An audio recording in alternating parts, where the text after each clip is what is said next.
दोस्तों, केरल के भूतपूर्व मुख्यमंत्री पिनरई विजयन के घर और उनके दफ्तरों पर ईडी ने छापा मारा है।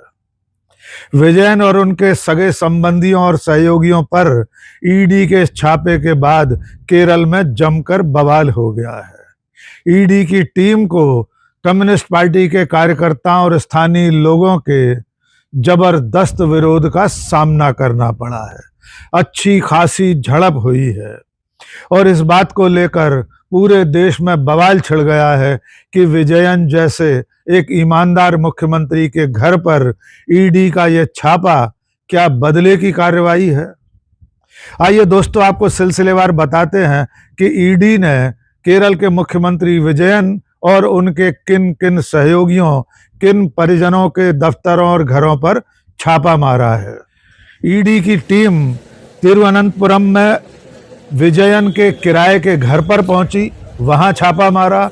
इसके अलावा कुन्नूर और कोझिकोड में भी उनके परिजनों, उनकी बेटी, दामाद और दूसरे सहयोगियों के दफ्तरों पर यह छापामारी हुई है। इस कार्रवाई में विजयन की बेटी टी वीना और उनके दामाद पीए मोहम्मद रियास के कोझिकोड वाले घर पर भी छापामारी हुई है। इसके अलावा कई अन्य सहयोगियों के ठिकानों पर भी कुल मिलाकर 10 से 12 जगहों पर ईडी की टीम ने दस्तक दी और कई तरह की छानबीन की है। कई दस्तावेजों को खंगालने की कार्रवाई शुरू की गई। ये कार्रवाई, ये छापामारी क्यों हुई है, ये भी जान लीजिए। दरअसल ईडी ने एक मनी लॉन्ड्रिंग का केस दर्ज किया हुआ है। मामला है सन 2017 से 21 के दौरान का। इसमें CMRL नाम की एक कंपनी है, Cochin mineral and rutile limited. इस कंपनी ने विजयन की जो बेटी हैं टी वीना, उनकी कंपनी को, जिसका नाम है एक्सोलिक, ये एक IT कंपनी है, इसे 1,72,00,000 रुपए बिना किसी काम के दिए थे। ये आरोप ईडी का है। इस मामले में ईडी ने PMLA की धाराओं के अंतर्गत मुकदमा दर्ज किया हुआ था।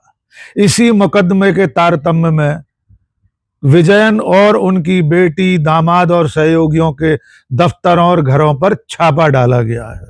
ईडी की इस छापामारी के खिलाफ स्थानीय कार्यकर्ताओं और नागरिकों ने जमकर विरोध प्रदर्शन किया। इस दौरान ईडी, स्थानीय पुलिस और स्थानीय नागरिकों के बीच में जमकर झड़प भी हुई है।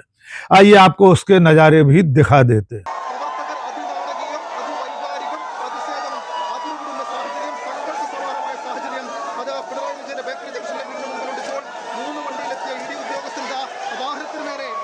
आप जानते हैं कि अभी अभी केरल के चुनाव में LDF यानी वामपंथी मोर्चे की हार हुई है और वहां पर नई सरकार कांग्रेस की गठित हो चुकी है। सरकार से जाते ही वर्षों मुख्यमंत्री रहे विजयन के घर और उनके तमाम दूसरे ठिकानों पर इस ईडी के छापे को बदले की कार्रवाई माना जा रहा है। पार्टी के नेताओं और कार्यकर्ताओं का कहना है कि ईडी ने केंद्र सरकार के इशारे पर एक ईमानदार मुख्यमंत्री के घर छापा डालकर बदला लेने की कार्रवाई की है। पिनरई विजयन पर छापे की इस कार्रवाई के बारे में हमने कम्युनिस्ट पार्टी मध्य प्रदेश के नेता कॉमरेड बादल सरोज से बात की है। तो हमारे साथ हैं इस वक्त मार्क्सवादी कम्युनिस्ट पार्टी के वरिष्ठ नेता और सेंट्रल कमेटी के भूतपूर्व सदस्य कॉमरेड बादल सरोज। कॉमरेड, आपका बहुत बहुत स्वागत है। धन्यवाद जी। ये जो केरल में पिनरई विजयन साहब भूतपूर्व मुख्यमंत्री हैं, उनके यहाँ ईडी का छापा पड़ा है। आपकी पहली प्रतिक्रिया क्या है इस छापे पर? पहली प्रतिक्रिया तो ये है कि ये अब तानाशाही के फांसीवाद की ओर बढ़ते हुए कदम है। ये बात तो कम से कम हमारे विरोधी भी मानते थे कि आर्थिक घपलों के मामले में, भ्रष्टाचार के मामले में कम्युनिस्टों को किसी भी तरीके से उत्तरदायी नहीं ठहराया जा सकता। लेकिन ये जो छापा है, ये छापा बहुत योजनाबद्ध तरीके से डराने की जो उनकी मुहिम चल रही है, जो फासिस्टों की खास पहचान होती है कि वो खुद डरते हैं तो दूसरों को डराने की कोशिश करते हैं, उसका एक नतीजा है और इसलिए बहुत ही निंदनीय, बहुत ही आपत्तिजनक है। अच्छा कॉमरेड, वो जो केस है एक कंपनी है माइनिंग वाली, दूसरी कंपनी है मुख्यमंत्री विजयन की बेटी और दामाद की। जी इसके जो आपसी लेन देन 1,82,00,000 का कोई लेन देन बताया गया है, उसको लेकर ये पीएमएलए कोर्ट का केस था। इसके बारे में आप कुछ कहेंगे? नहीं, मेरा ये कहना था कि ये एक और केस, बहुत पुराना केस है, 8-10 साल पुराना, जी, जब पिनराई विजयन मुख्यमंत्री नहीं थे, वो वहाँ की राज्य सरकार में मंत्री हुआ करते थे। उसको लेवलिन केस कहते हैं। उस जी, लेवलिन केस को नाम पर भी बहुत कुछ शोर मचाया गया था और आमतौर से मुकदमे दायर करके या जांच की मांग करके उनको उलझाकर जो किया जाता है वो काम उस वक्त भी किया गया था। लोअर कोर्ट से, हाई कोर्ट से और सुप्रीम कोर्ट से, सारे जी, कोर्ट से पिनराई न केवल बरी हुए थे, बल्कि ये बात भी सामने आई थी कि ये बहुत योजनाबद्ध तरीके से प्लांट किया गया एक मामला था, जिसमें ये कहा गया था कि उन्होंने एक कैंसर हॉस्पिटल खुलवाने के लिए उस इलाके के विकास के संबंध में उस कंपनी को मजबूर करने का काम किया था। उसमें भी कोई लेन-देन का मामला नहीं था, बस जी, ये था कि उस कैंसर हॉस्पिटल को खुलवाने के साथ-साथ उन्होंने ये भी कहा था कि इनको लोकल एरिया के डेवलपमेंट के लिए ये काम करने चाहिए। बहरहाल सुप्रीम कोर्ट ने उसको भी समाप्त कर दिया था। अब ये जिस केस की बात कर रहे हैं, जी, वो सामान्य व्यावसायिक केस है। उनकी बेटी अगर किसी तरीके का रोजगार करती है, उसको लेकर कोई भी प्रश्न आमतौर से उनके खिलाफ नहीं उठा, लेकिन ये योजनाबद्ध तरीके से उसको उकसाने की कोशिश है। आप अच्छी तरीके से जानते हैं कि किसी छोटे से व्यवसाय में भी 1,38,00,000 का लेन-देन, कोई लेन-देन आजकल नहीं होता है। लेकिन हजारों करोड़ उन्होंने के आरोपी घूम जानबूझकर रहे, हजारों करोड़ जी, के आरोपी ईडी की शिकंजे में आने के बाद भी खुले घूम रहे हैं, हजारों खुले करोड़ वाले घूम रहे घूम रहे हैं। हैं और 1,38,00,000 रुपए में प्रॉपर बैलेंस शीट भी नहीं मिलती। आजकल कुछ जगह पर ये भी नियम उन्होंने बना दिया है कि उसके लिए चार्टर्ड अकाउंटेंट की भी ज़रूरत नहीं होती, लेकिन चूँकि जरूरत नहीं। उन्हें बदनाम करना है, इसलिए उन्होंने इस तरीके का बात किया है।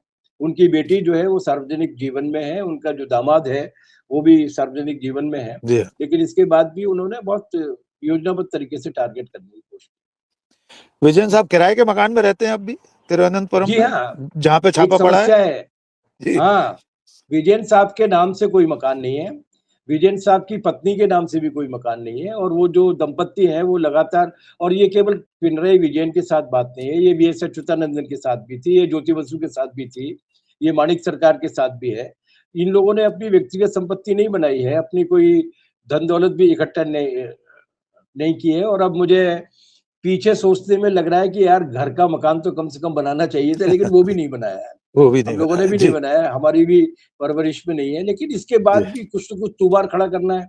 अपने यहाँ तो अफ़वाह फैलानी है और उसके बाद लांछित करना है, ये करना है।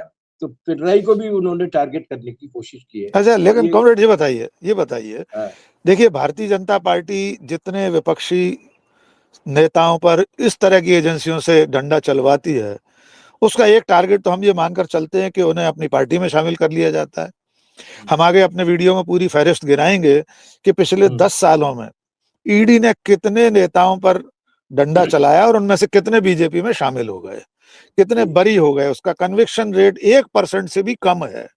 कम है। समझ में आता है कि कांग्रेस, तृणमूल कांग्रेस, एनसीपी, आम आदमी पार्टी, इनके नेताओं को डरा धमकाकर ईडी के छापे पड़वाकर बीजेपी में शामिल कर लिया जाए।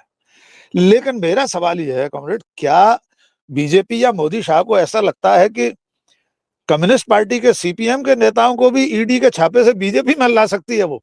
क्या ऐसा भी कोई ख्वाब देख रहे हैं मोदी शाह? नहीं, आवाज नहीं आई इसके किसी। ज़रिए वो उनको ये गलतफ़हमी नहीं है कि वो किसी भी तरीके से किसी इतने वरिष्ठ कम्युनिस्ट नेता को अपनी पार्टी में शामिल कर पाएँगे। लेकिन पिनराई विजयन जैसी शख्सियत पर निशाना साध कर वो बाकी के लोगों के अंदर अपने डर को बिठाना चाहते हैं। मेरी जानकारी ये है कि ईडी ने अपने छापे के बाद वहाँ पर ये बताया कि किसी भी तरीके की आपत्तिजनक सामग्री पिनराई विजयन के घर से नहीं मिली है। इस छापे में नहीं मिली है। लेकिन छापा पड़ा, इतनी पुलिस तैनात हुई, इस तरीके से 20 जगह पर, 12 जगह पर छापे मारे गए। ये जो सनसनी फैलाने का काम है, वो असल में दहशत फैलाने के लिए इस्तेमाल करना चाहते हैं। उन्हें ये तो मालूम है कि वो दल-बदल तो नहीं करा पाएँगे, लेकिन इस तरीके से वो संवैधानिक संस्थाओं का, जिन संस्थाओं के बारे में ये माना जाता है कि वो निष्पक्ष होंगी, उनका अपने बहुत ही संकीर्ण हितों के लिए दुरुपयोग करके, जो उदाहरण पेश कर रहे हैं, वो आने वाले दिनों के लिए बहुत अच्छे साबित होने वाले नहीं। अच्छा, इस तरह की जो एजेंसियां हैं, ईडी, सीबीआई, आईटी, एनआईए, ये जो स्वायत्तशासी संस्थाएं थीं, संविधान ने इनको पूरी आजादी दी थी कि आप सरकार के बिना ही काम करेंगे अपनी मर्जी से। लेकिन पिछले 10-12 सालों में जितने छापे पड़े हैं, जैसा कि मैंने अभी आपको बताया, हमारे दर्शकों को हम तफसील से बताएंगे कॉमरेड बादल से बातचीत के बाद, आगे इस वीडियो में आप सुनेंगे कि पिछले 12 सालों में 121 मुकदमे ईडी ने दर्ज किए नेताओं पर। उनमें से 115 गैर भाजपा पार्टियों के नेता हैं। 1% से कम को सजा हुई है। उनमें से लंबी फहरिस्त है जो बीजेपी में शामिल हो गए। इस मामले में सुप्रीम कोर्ट तक टिप्पणी कर चुका है ईडी की कार्रवाइयों के बारे में। आपको क्या लगता है कि कभी इसमें कोई सुधार होगा, या नरेंद्र मोदी, अमित शाह इसी तरह सरकारी एजेंसियों का दुरुपयोग करते रहेंगे और सुप्रीम कोर्ट भी इस पर सिर्फ जुबानी जमा खर्च करके रह जाएगा? इससे ज्यादा आप उससे कोई उम्मीद करते हैं? नरेंद्र मोदी और अमित शाह के रहते हुए बाकी की संस्थाओं के दुरुपयोग की भी आशंकाएं और ज्यादा मजबूत हुई हैं, जिनमें उस सर्वोच्च न्यायालय का नाम भी है जिसका जिक्र भी आपने किया। बिल्कुल। वो वेंटिलेटर पे हैं इस वक्त। उन्हें ऐसे सारे मामलों में हस्तक्षेप करके केवल गाल नहीं बजानी चाहिए, उन्हें उल्लेखनीय दंडात्मक कार्रवाई करनी चाहिए। उनके सामने सारे मामले आ चुके हैं। एक हाई कोर्ट जज साहब के यहाँ पर सैकड़ों करोड़ रुपए के नोट पकड़े जा चुके हैं, लेकिन इसके बाद भी वो जो न्यायालय था, जो वॉचडॉग था, वो लैपडॉग में तब्दील होता जा रहा है। और यही वजह है कि आज बहुत ही निर्द्वंद होकर अमित शाह और नरेंद्र मोदी जी की जोड़ी काम कर रही है। मैं एक बात कहना चाहता इसमें, जी, जी। नरेंद्र मोदी जी और अमित शाह जी को श्रेय देने की आवश्यकता नहीं है। वो जिस विचारधारा के साथ ताल्लुक रखते हैं, राष्ट्रीय स्वयंसेवक संघ, उसकी फिलॉसफी में, उसकी कार्यप्रणाली में ये चीज शामिल है और वो अपने बिल्कुल लोगों ठीक। को नहीं बख्शते। हमने उमा भारती जी के बारे में उन्होंने जो किया वो अपनी कानों से सुना है। हमने अटल जी के चरित्र हनन के लिए भी जिस तरीके की बातें उनके ही खेमे उनके ही की ओर लोग से करते की रहे। गई वो देखी है। और हम अपनी आंखों से देखने वाले हैं नरेंद्र मोदी जी जब उनके लिए किसी काम के नहीं रह जाएंगे तो उनके बारे में भी क्या होने वाला है। इसलिए बिल्कुल ये ठीक। जो एक जिसको कहते हैं ना हिंसक विचारधारा, वो हिंसक विचारधारा किसी तरीके के लोकतांत्रिक मूल्य में, किसी तरीके के न्याय के सिद्धांत में विश्वास नहीं रखती है। और यही वजह है कि वो बहुत ही निर्लज्जता के साथ, बहुत ही निर्ममता के साथ उन सारे संगठनों का इस्तेमाल कर रहे हैं। अनफॉर्चुनेटली इस बीच में उन्होंने सेना का इस्तेमाल करने की भी कोशिश की है। कोशिश तो ये की, ज्यादा बिल्कुल बड़ी ठीक। चिंता की बात है। बिल्कुल। पिनराई विजयन, अरविंद केजरीवाल, हेमंत सोरेन, ये भी चिंता की बात है, लेकिन ये ज्यादा बड़ी चिंता की बात है कि वो पूरे के पूरे ढांचे को ही समाप्त कर देना चाहते हैं। बहुत आपकी चिंताएं वाजिब हैं, और पिनराई विजयन पर जो ईडी का छापा पड़ा, उस पर हमें मैं दो कॉमरेड बादल से जी, जरूर जरूर मैं स्वागत। दो निवेदन जोड़ना चाहता था। जी, आपको याद होगा 2024 के चुनाव के पहले जी, मैं उस रैली का हिस्सा था। जी, दिल्ली के रामलीला मैदान में एक शानदार रैली हुई थी जी। और उस रैली ने इस पूरे देश के राजनीतिक पटल पर हलचल मचा दी थी, क्योंकि अरविंद केजरीवाल और हेमंत सोरेन की गिरफ्तारी के खिलाफ इस देश की सारी धर्मनिरपेक्ष लोकतांत्रिक पार्टियां इकट्ठा हुई थी।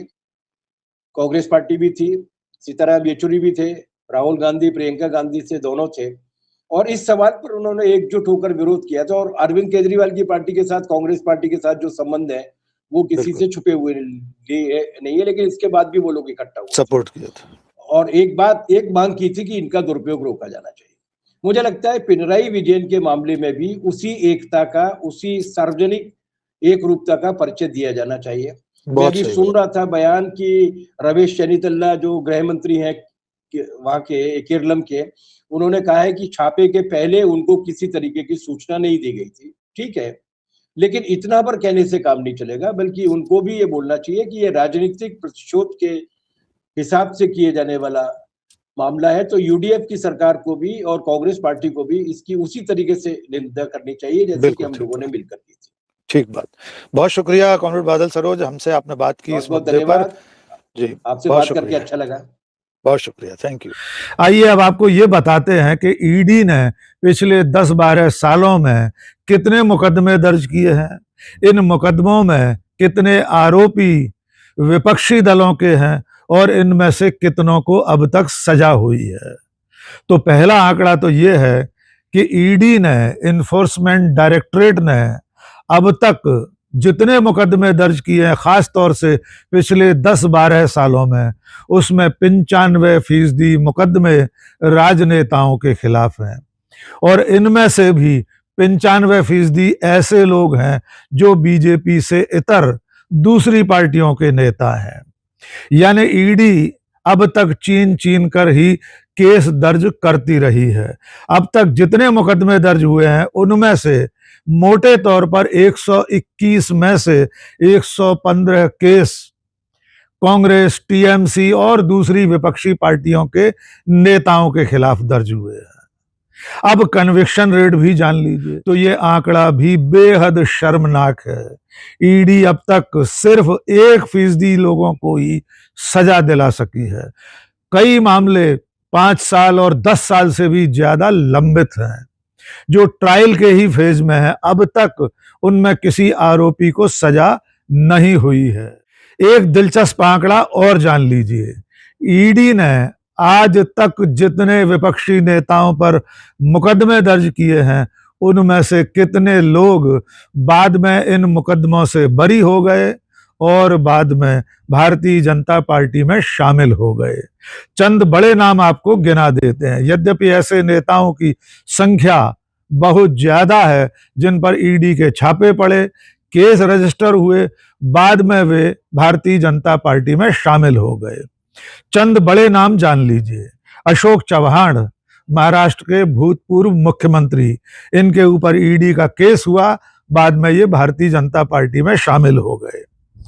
शुभेंदु अधिकारी, हिमंता विश्व शर्मा, ये तो आज की तारीख में मुख्यमंत्री हैं, भारतीय जनता पार्टी के बड़े नेताओं में गिने जाते हैं। इन दोनों के खिलाफ भी ईडी ने मुकदमे दर्ज किए थे, सीबीआई ने केस रजिस्टर किए थे, बाद में ये बीजेपी में शामिल हो गए और आज मुख्यमंत्री बने बैठे हैं। कुछ और नाम जान लीजिए। अजित पवार, अब वे दिवंगत हैं, उनके खिलाफ खुद प्रधानमंत्री नरेंद्र मोदी 70,000 करोड़ के घोटाले का आरोप लगाया करते थे।